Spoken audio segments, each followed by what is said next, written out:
Hello, a smo ready za en nov kripto izziv?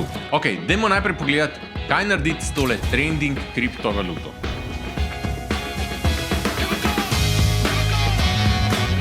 Ok, vi pravite, da jo kupim. Dajmo pa še pogledati, kakšna je dobra praksa investiranja.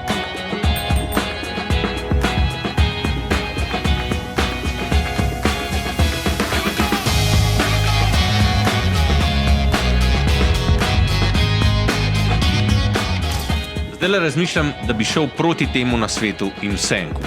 Mogoče nekaj manjšega, ker lahko pogrešam. 50 €, dajmo probati. A few moments later. Ok, tega sem se najbolj bal. Moja trending kriptovaluta je kar padla. Čeprav po drugi strani je pa to tudi priložnost za nakup. Ja nič, vi povejte. Naj poberem denar, ker ga je še ostal, naj ne paničaram in naj hodlam, ali pa celo kupam in upam, da zraste.